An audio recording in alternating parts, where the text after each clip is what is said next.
नमस्कार। उत्तर प्रदेश में भारतीय जनता पार्टी इस महीने के अंत तक सभी जिलों में जिला अध्यक्षों का चुनाव पूरा करा लेना चाहती है। पार्टी की कोशिश है कि दिसंबर खत्म होते होते उत्तर प्रदेश के सभी जिलों में पार्टी के नए अध्यक्ष पदासीन हो जाएं। राज्य में संगठन की दृष्टि से भारतीय जनता पार्टी ने 98 जिले बनाए।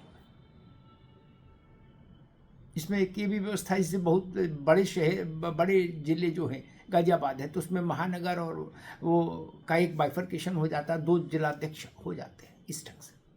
तो कुल मिला के संख्या 98 है। इन सभी 98 स्थानों पर निर्वाचित अध्यक्ष बैठे। इसके लिए पार्टी ने बाकायदा एक रोड मैप तैयार कर लिया है, क्योंकि जिलाध्यक्ष की बड़ी भूमिका होती है संगठन को जीवंत रखने में, उसको सुचारू रखने में। केंद्रीय स्तर से विनोद तावड़े पर्यवेक्षक बनाए गए उत्तर प्रदेश में संगठन चुनाव के। कल विनोद तावड़े ने एक बड़ी बैठक ली थी पार्टी के तमाम बड़े नेताओं के साथ, जिसमें राज्य के पार्टी के अध्यक्ष थे, संगठन महामंत्री थे, सब लोग थे। तो तय ये हुआ कि जो लोग 3 बार पद पर रह लिए उनको किसी भी सूरत में एक और अवसर नहीं दिया जाना चाहिए जिलाध्यक्ष का। नए चेहरे लाए जाने चाहिए। दूसरी एक बात ये तय हुई कि मनमानी नहीं चलनी चाहिए, कॉकस नहीं चले संगठन में, कोई कोटरी नहीं चले कि कुछ लोगों का एक पार्टी के भीतर कुछ नेताओं का एक समूह बन गया और वही पूरी पार्टी को नियंत्रित कर रहा है जिले में। तो हुआ कि इसके लिए क्या किया जाए, ये विषय है। कई जिलों में इसकी समस्याएं हैं। कहीं एक परिवार के हाथ में ताकत है, कहीं एक इलाके के हाथ में ताकत है, कहीं 2-4 नेताओं का समूह है उसके हाथ में ताकत है। इस कॉकस को तोड़ना चाहती है भाजपा उत्तर प्रदेश में। तो इसके लिए कल फैसला ये हुआ कि हर 3 जिले पर एक पर्यवेक्षक तैनात करो। वो पर्यवेक्षक इस बात की निगरानी करे, इस बात को सुनिश्चित करे कि चुनाव पारदर्शी हो, सर्वसमावेशी हो और किसी एक गुट या व्यक्ति की उसमें मनमर्जी नहीं चले। तो ऐसे 36 बड़े नेता, वरिष्ठ नेता चुने गए, जिनको यह काम सौंपा गया है कि आप इन 3 जिलों में चुनाव कराएंगे और उसमें भी विशेष रूप से देखेंगे कि सर्वसमावेशी चुनाव हो, सबकी भावनाओं का उसमें हो। पर्यवेक्षक से कहा गया कि आप जिलाध्यक्ष, मौजूदा जिलाध्यक्ष, सांसद, विधायक, इन सबसे बात करिए, परामर्श सबका हो लेकिन दबाव किसी का नहीं। ये मंत्र पर्यवेक्षकों को दे के विदा किया जा रहा है जिलों में कि अपने अपने जिलों में जाइए, वहां इस सब प्रक्रिया को क्रियान्वित करिए।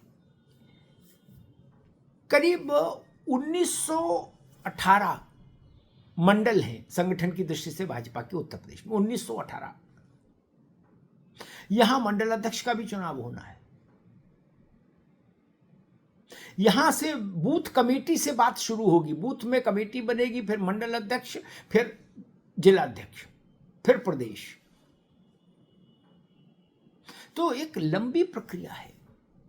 लेकिन 27 के चुनाव के लिए भारतीय जनता पार्टी मान रही है कि ये सबसे मजबूत और जरूरी वो है, पायदान है। अगर इसमें ठीक से अध्यक्षों का चयन हो गया, ठीक से पदाधिकारियों का चयन हो गया, मंडल अध्यक्ष सक्रिय रहे, तो 27 की लड़ाई लड़ने में, जीतने में सहूलियत होगी, ये तय बात है। लेकिन अगर संगठन में कमजोरी आ गई, गुटबाजी छा गई, किसी कोटरी का प्रभाव चल गया, किसी कॉकस का प्रभाव चल गया, तो चुनाव में इसका विपरीत असर पड़ना भी तय है। इसीलिए ये तय किया गया है कि पर्यवेक्षक भेजे जाएंगे जिलों में, ताकि वहां जिलों में कुछ ऐसा ना हो पाए जो बाद में संगठन के लिए नासूर बन जाए और संगठन गुटों में विभक्त नजर आए। एकजुट होने की बजाय अलग अलग खानों में, अलग अलग खांचों में संगठन बटा और बिखरा हुआ दिखे। तो अब कोशिश ये कि उत्तर प्रदेश का सारा सांगठनिक ढांचा इस वर्ष के समाप्ति तक खड़ा हो जाए, ताकि उसके बाद जब राज्यों का चुनाव का प्रक्रिया निपट जाएगी, फिर केंद्र के राष्ट्रीय अध्यक्ष की भूमिका के चुनाव की स्थिति आएगी। और माना यह जा रहा है कि 15 जनवरी तक या हद से जनवरी के समाप्ति तक भाजपा अपना नया राष्ट्रीय अध्यक्ष भी चुन लेगी। यानी कि राष्ट्रीय अध्यक्ष से लेकर राज्यों के मुखिया तक भाजपा में सब कुछ परिवर्तित होने जा रहा है संगठन चुनाव की इस बड़ी मुहिम में। और ये मुहिम बूथ कमेटी से राष्ट्रीय अध्यक्ष तक एक पूरी श्रृंखला है संगठन चुनाव की भाजपा में। और उस श्रृंखला में जितनी अच्छे से वो हो जाएगा, पदों का निर्धारण हो जाएगा, व्यक्तियों का चयन हो जाएगा, उतना ही भारतीय जनता पार्टी को अपने संगठन को जीवंत रखने में मदद मिलेगी। ये बात भी तय है। इसलिए अब सारा जोर संगठन पर, उत्तर प्रदेश में भी, अन्य राज्यों में भी और राष्ट्रीय स्तर पर भी। अब मशक्कत शुरू होगी असली उत्तर प्रदेश में जमीन पर। अब जब संगठन के द्वारा तय, प्रदेश के द्वारा तय किए गए इस पर्यवेक्षक जिलों में जाएंगे और नया जिलाध्यक्ष कौन हो सकता है उसकी संभावनाओं को टटोलेंगे, तब ग्राउंड जीरो पर संघर्ष शुरू होगा, तब ग्राउंड जीरो पर सक्रियता शुरू होगी, नेताओं की भागदौड़ शुरू होगी, लॉबिंग शुरू होगी। क्योंकि जिलाध्यक्ष की कुर्सी सांसद और विधायकों के बाद सबसे महत्वपूर्ण कुर्सी है जिले में। इसलिए स्वाभाविक है। और जब पार्टी राज्य और केंद्र दोनों जगह सत्ता में हो तो उसकी जिलाध्यक्षी की हनक और ठसक और ज्यादा हो जाती है। इसलिए एक अनार 100 बीमार। 98 पद हैं कुल जिलाध्यक्षों के भाजपा के पास उत्तर प्रदेश में, और 9000 लोग होंगे जो बनना चाहते होंगे जिलाध्यक्ष। तो उस संघर्ष की शुरुआत हो रही है अब, और इसका समापन होगा इस वर्ष के अंतिम दिन तक। उसका समापन हो जाएगा। नए वर्ष में जब भाजपा, उत्तर प्रदेश भाजपा जाएगी तो नए जिलाध्यक्षों के साथ जाएगी, नए मंडल अध्यक्षों के साथ जाएगी, ये तय है।